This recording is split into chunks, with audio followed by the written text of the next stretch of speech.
বিশ্বজুড়ে সমালোচিত ভারতীয় সীমান্ত রক্ষী বাহিনীর গুলিতে নিহত কুড়িগ্রামের কিশোরী ফেলানীর পরিবারের দেখাশোনার দায়িত্ব নিয়েছেন স্থানীয় সরকার, পল্লী উন্নয়ন ও সমবায় মন্ত্রণালয়ের উপদেষ্টা আসিফ মাহমুদ সজীব ভুঁইয়া।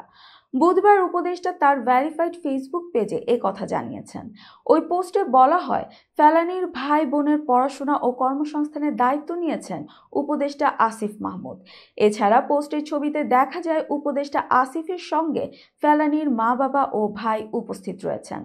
প্রসঙ্গত 2011 সালের 7 জানুয়ারির দিনে কুড়িগ্রামে ফুলবাড়ির অনন্তপুর সীমান্তে ভারতীয় সীমান্তরক্ষী বাহিনী বিএসএফ এর গুলিতে নির্মম হত্যাকাণ্ডের শিকার হয় নাগেশ্বরী উপজেলার রামখানা ইউনিয়নের কলোনিটরি গ্রামের নুরুল ইসলামের কিশোরী মেয়ে ফেলানী। দীর্ঘ 4.5 ঘন্টা কাঁটাতারে ঝুলে থাকে ফেলানীর মরদেহ। গণমাধ্যম সহ বিশ্বের মানবাধিকার সংগঠনগুলোর তীব্র সমালোচনার মুখে পড়ে ভারত। পরে বিএসএফ এর বিশেষ কোর্টে 2 দফায় বিচারিক রায়ে খালাস দেওয়া হয় অভিযুক্ত বিএসএফ সদস্য আমির ঘোষকে। এ রায় প্রত্যাখ্যান করে ভারতীয় মানবাধিকার সংগঠন মাসুম এর সহযোগিতায় ভারতীয় সুপ্রিম কোর্টে রিট আবেদন করে ফেলানীর পরিবার। কিন্তু 14 বছরেও এ হত্যার সুষ্ঠু বিচার পায়নি ফেলানীর পরিবার।